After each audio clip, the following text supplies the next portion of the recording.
സുഹൃത്തുക്കളെ, ഓൾദോ എന്ന കൺജങ്ഷൻ ഉപയോഗിച്ച് രണ്ട് വാക്യങ്ങളെ കമ്പൈൻ ചെയ്യുന്ന രീതി എങ്ങനെയാണെന്ന് നമുക്ക് പഠിക്കാം.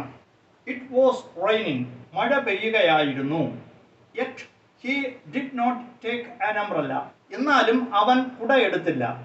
Combine these sentences using although. Although ഉപയോഗിച്ച് ഈ രണ്ട് വാക്യങ്ങളെ യോജിപ്പിക്കുക. ഓൾദോ ഉപയോഗിച്ച് രണ്ട് വാക്യങ്ങളെ കമ്പൈൻ ചെയ്യാൻ പറഞ്ഞാൽ ആദ്യം ഓൾദോ എഴുതണം. Although, ALTHOUGH, although. അത് കഴിഞ്ഞിട്ട് ഫസ്റ്റ് സെന്റൻസ് അതുപോലെ എഴുതണം. ഓൾദോ ഇറ്റ് വാസ് റെയിനിങ്,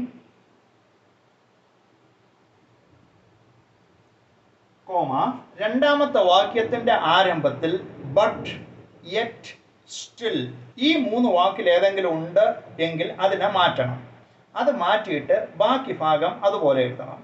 അപ്പോൾ ഇവിടെ യെറ്റ് ഉണ്ട്, യെറ്റിനെ അങ്ങ് ഒഴിവാക്കുക. ബാക്കി എന്തുണ്ട്? He did not take an umbrella. Although it was raining, he did not take an umbrella. ഇതാണ് ആൻസർ. അപ്പോൾ it was raining yet he did not take an umbrella. Although വെച്ച് എഴുതുമ്പോൾ although it was raining he did not take an umbrella. Although ഉപയോഗിച്ച് രണ്ട് വാക്യങ്ങളെ combine ചെയ്യുന്ന രീതി മനസ്സിലായി എന്ന് വിശ്വസിക്കുന്നു. Thank U.